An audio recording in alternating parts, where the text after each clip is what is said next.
वहां पर 1978 में जो दंगा हुआ था, महोदय, किस प्रकार की स्थिति थी। एक वैश्य जिसने सबको उधार दे रखा था पैसा, और उस बात को मानता था कि साहब मैं तो सबको पैसा देता हूं, मेरे यहां तो सब व्यवसाय के साथ जुड़े हुए हैं। अगल बगल के हिंदू दंगा होने के बाद उनके घर में इकट्ठे होते हैं। इकट्ठा होने के बाद उनको घेर लिया जाता है।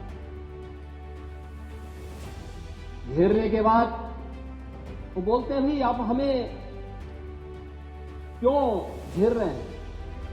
कहा जाता नहीं, क्योंकि तुम इन हाथों से पैसा मांगोगे, इसलिए उनके हाथ काटे जाते हैं, फिर उनके पैर काटे जाते हैं, और फिर उनका गला रेंग करके हत्या होती है।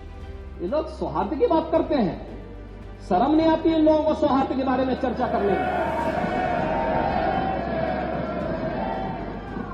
1978 से जो मंदिर आज निकल रहा है, 1978 से इन लोगों ने कभी खोलने नहीं दिया उस मंदिर को, जो आज बजरंगबली का मंदिर निकल रहा है, जो वहां पर आज 22 कुएं किसने बंद किए थे?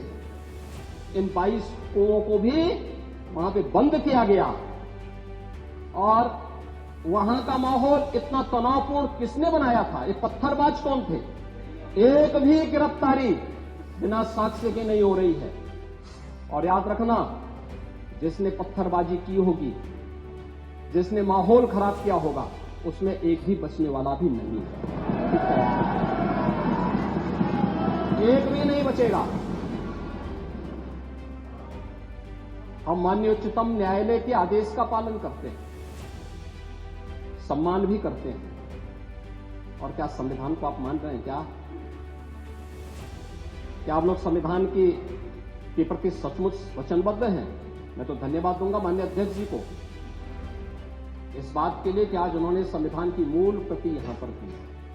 बाबा साहब भीमराव अम्बेडकर जी ने 26 नवंबर 2049 को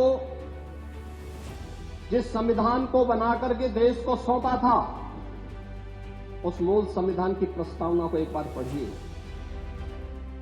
मौलिक कर्तव्यों के बारे में, मौलिक अधिकारों के अध्याय के चित्र को देखिए। अलग अलग उन आर्टिकल के उस पृष्ठों का अवलोकन करिए, आपको उसमें राम भी नजर आएंगे, कृष्ण भी नजर आएंगे। लंका दहन के उपरांत बजरंगबली भी नजर आएंगे, ज्ञान का उपदेश देने वाले बुद्ध भी नजर आएंगे। भारत की समृद्ध परंपरा का दर्शन आपको उस संविधान में मिलेगा जो बाबा साहब भीमराव अम्बेडकर ने किया था। लेकिन उस मूल संविधान में कहीं भी धर्मनिरपेक्ष या पंथ निरपेक्ष या फिर समाजवाद शब्द नहीं है, और ये आप सबकी आंखों को खोलने वाला होना चाहिए। आप लोग संविधान में बदलाव की बात करते हैं। जिन लोगों ने संविधान का गला घोंटा, उनका पिछलग्गू बन करके केवल सत्ता हथियाना चाहते हैं, जनता की आंखों में धूल झोंकना चाहते हैं। ये नहीं हो सकता। ये देश आपको नहीं करने देगा,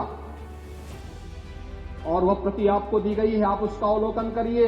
और मैं नेता विरोधी दल को इसलिए बोलना चाहता हूं, बुद्ध ने करुणा और मैत्री का संदेश उस कालखंड में दिया था जब विदेशी हमले होने शुरू हो गए, लेकिन उससे पहले राम ने कहा था, निस्सरहीन करो मई बुझ उठाए प्रण की।